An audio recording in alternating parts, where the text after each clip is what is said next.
ദൈവനാമത്തിന് മഹത്വമുണ്ടായിരിക്കട്ടെ. ഇന്നത്തെ നമ്മുടെ വായന ഭാഗം ആവർത്തന പുസ്തകം 24 മുതൽ 27 വരെയുള്ള അധ്യായങ്ങളാണ്. ഇന്നത്തെ ചിന്തയ്ക്കായി ആവർത്തന പുസ്തകം 24 അധ്യായം 10 വാക്യം. ഇതാ യഹോവേ, നീ എനിക്ക് തന്നിട്ടുള്ള നിലത്തിലെ ആദ്യഫലം ഞാൻ ഇപ്പോൾ കൊണ്ടുവന്നിരിക്കുന്നു.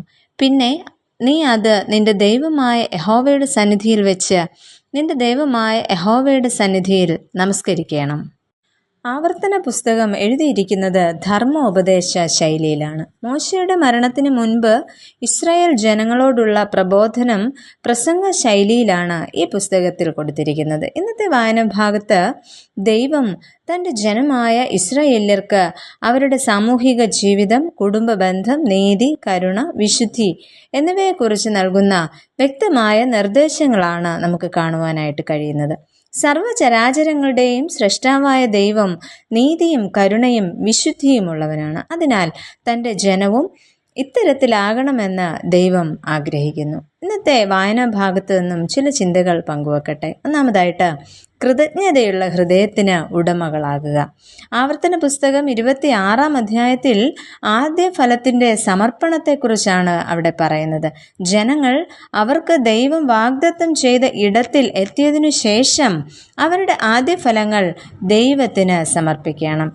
ആവർത്തന പുസ്തകം 26 അധ്യായത്തിൻ്റെ 9-10 വാക്യങ്ങളിൽ ഇങ്ങനെ പറയുന്നു: ഞങ്ങളെ ഈ സ്ഥലത്തേക്ക് കൂട്ടിക്കൊണ്ടുവന്നു, പാലും തേനും ഒഴുകുന്ന ഈ ദേശം ഞങ്ങൾക്ക് തന്നുമിരിക്കുന്നു.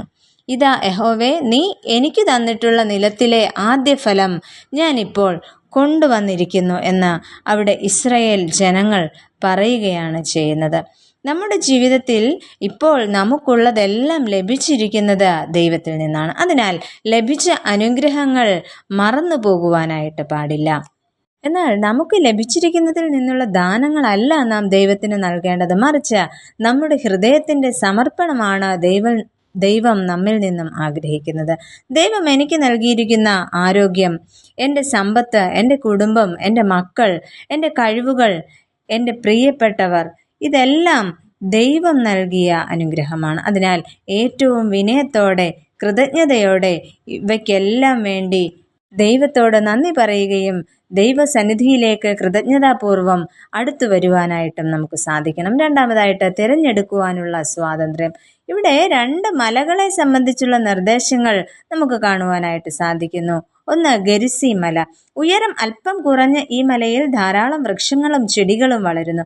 ഈ മലയുടെ മുകളിൽ നിന്നും യോശുവയുടെ നേതൃത്വത്തിൽ 6 ഗോത്രങ്ങൾ അനുഗ്രഹ മൊഴികൾ ഉറക്കെ വിളിച്ചു പറയുന്നു. എന്നാൽ ഏബാൽ മല പാറക്കൂട്ടങ്ങളാൽ നിറഞ്ഞ സാമാന്യം ഉയരം കൂടിയ മലയായിരുന്നു. ഇവിടെ നിന്നായിരുന്നു ശാപവാക്യങ്ങൾ വിളിച്ചു പറഞ്ഞിരുന്നത്. ഒരു മലയിൽ നിന്ന് അനുഗ്രഹവും മറ്റൊന്നിൽ നിന്ന് ശാപവും പുറപ്പെടുന്നു. ഇവിടെ ജനങ്ങൾക്ക് തിരഞ്ഞെടുക്കുവാനുള്ള സ്വാതന്ത്ര്യം നൽകുന്നു. ഏത് വഴിയാണ് ഞങ്ങൾ തിരഞ്ഞെടുക്കേണ്ടത്? അനുഗ്രഹമോ അതോ ശാപമോ? എന്നാൽ ഈ ചോദ്യം ഇന്ന് ദൈവം നമ്മോടും ചോദിക്കുന്നു. ഏത് വഴിയാണ് ഞാനും നിങ്ങളും തിരഞ്ഞെടുക്കുന്നത്?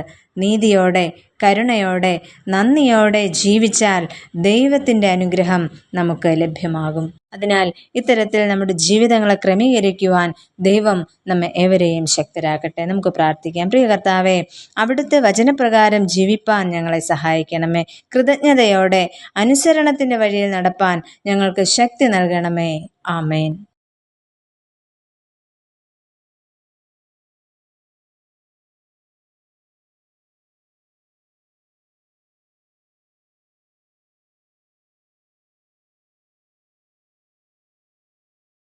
ഞങ്ങളുടെ ജീവിതങ്ങൾ അവിടുത്തേക്ക് പ്രസാദകരമായിരിക്കണമേ.